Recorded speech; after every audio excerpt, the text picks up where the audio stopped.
This is Tim, and I haven't done one of these video blogs in quite some time, so I just thought I'd give you an update of kind of one of the new tracks I've been working on. But I've been working on a backing track today for a song called Ever Be, which we're going to play a week from Sunday. And I'm just going to go ahead and play kind of the intro for you, and then I'll kind of break it down.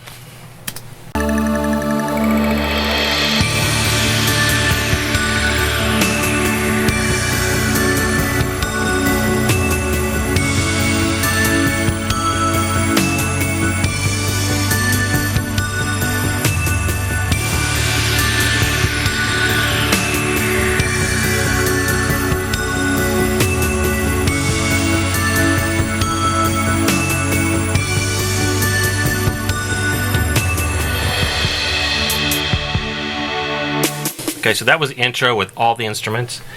I'm going to solo some of the most important elements. So the most important element obviously is going to be the click track, because that's going to be what the band plays along with. So I like to have my click track. I like to have I don't like to use sort of like a beeping sound, which most people use. It just, to me, it's kind of annoying. So I just got a cowbell, and it's a little higher pitch on the downbeats, and for the rest of the measure, it's a little bit lower pitched. And I also throw the subdivision in there, which usually is sixteenths or eighths. I believe the one I did here is, well, we'll find out. So it's sixteenths. So we've got 1, 2, 3, 4. Well, we've also got the 16th subdivision there, which is the 1E and a 2E and a 3E and a 4E and a 1E and a 2. And that just helps, especially on a slower song, so that you're not dragging or ahead. It just gives you a nice even pace. So that's basically where I start the track at, the metronome. So kind of boring. But the other key is that your click should be consistent with all your other tracks too. So as you're going from song to song, levels don't change or sounds don't change. So I use that those instruments for the click on every song. So there's that. And then probably the second most important element is the vocal cue, and that's usually the last thing that I record, and I just do it right here in my office. And basically it sounds like this: intro 2, 3, 4. And so basically for each section of the song I vocally count it off, and since we're all wearing earbuds, only us hears that. So only us in the band hear the click and the vocal cues. And so I can basically remind or direct the band on any section, or if we need to break it down, if we need to get louder or softer, or if it's just going to be one voice or two voices. I can do all of that, just as somebody might actually do that live in some bands on stage. But for the purposes of what I do, I like to just pre-record that and put that in our ears so that we know exactly where we are in the song. And it just makes it easier to know where we're at, and nobody gets lost. So, and as we come into the verse 2, 3, 4. So those are just little vocal cues, and it seems pretty simple, but it's a very important element to getting the band to stay together. I'm going to go back to the intro, and we're going to start with, I programmed this little drum machine groove.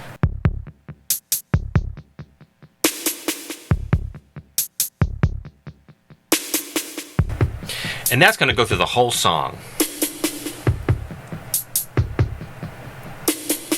You know, and some people might ask why if you're playing drums, which I am for this particular week, why would you want drums on the track?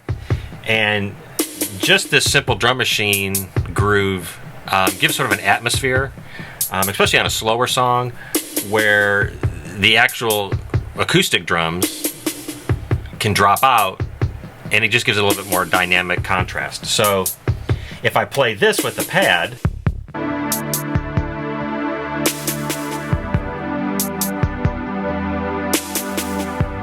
there's already sort of this atmosphere building up.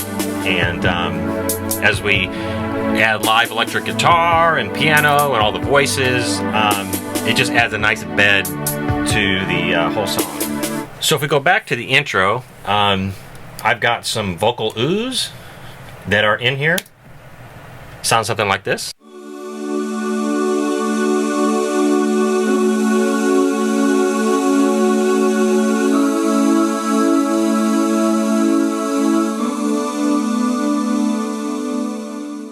And they don't really sound that important, but just a little bit of color. And so when I add that pad back in,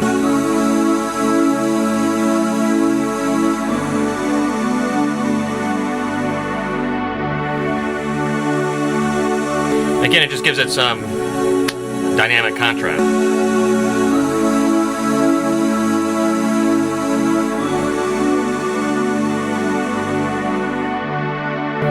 Now, if we also go back to the intro again, I've got some sounds that aren't really melodic sounds, some percussion elements, or some people might call them sound effects. But so one, we got this gong that comes in right in the top.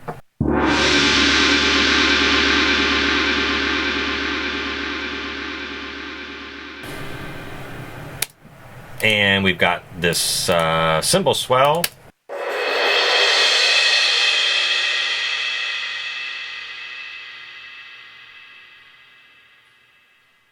Which is actually a recording of a cymbal swell that I actually did on a real cymbal, and I pull that up quite a bit and use that for lots of songs because I just love cymbal swells. And so I've also got things like and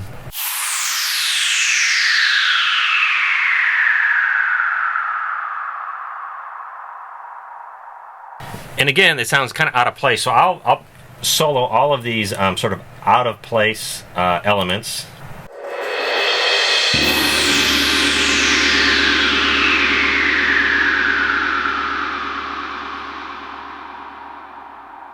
And see, together they don't really make a lot of sense. If I throw back in all the other instruments, they start to make sense.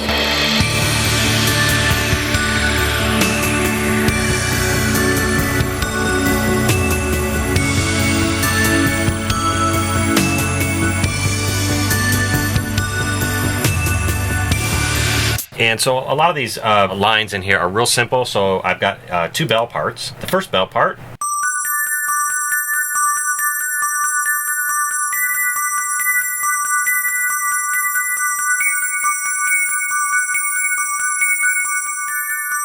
and so that mixed with another simple bell part, which is this part.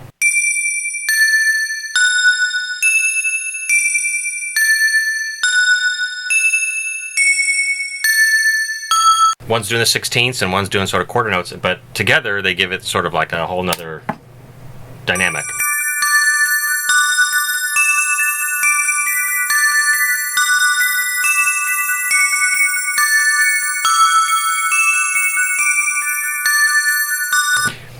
So that's the bells. The other element I added on this, well, we also got real drums and basses represented. Just those will be played live, but just to give me an idea of what this track's going to sound like with the band, I always put the drums in and the bass in, and then we pull those out when we perform it. When we get the chorus, I add sort of a high pad, and this is in combination with the lower pad that's throughout the song, and just gives it again some contrast so that it's not so stagnant throughout the whole song.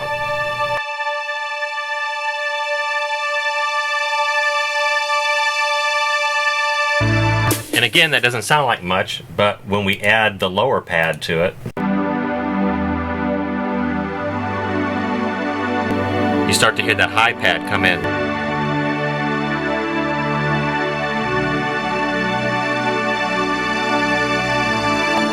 And that's just holding two notes on that high pad,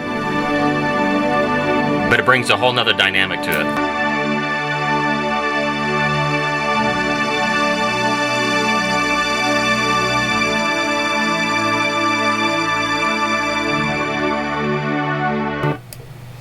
And then when we get to the second verse, we've got the drums and everything in. The one thing I forgot to solo, which was kind of through the intro, and then when the drums sort of kick back in, is this sort of low bass pattern.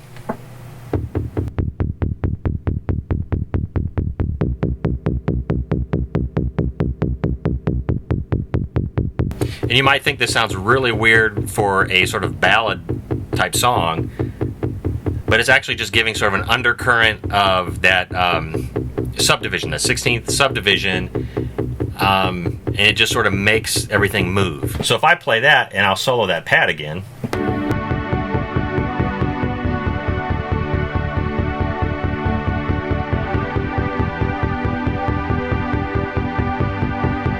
And if I put everything in, you'll kind of hear how in the background that's just sort of pulsating everything together.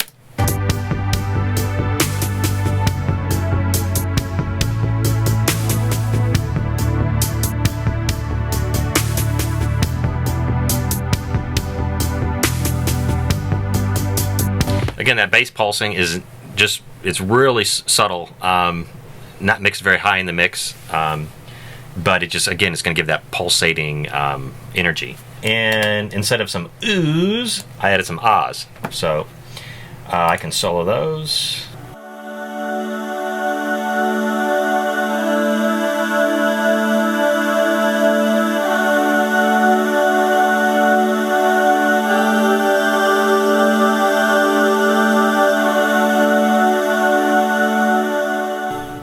And I have them kind of fading in and out just to give, because there's really no motion on them, so otherwise it'd be really straight and stale. So I kind of just have them kind of fading in and out. And I'll play that with everything so you can hear how the bridge sounds with those sort of ahs fading in and out.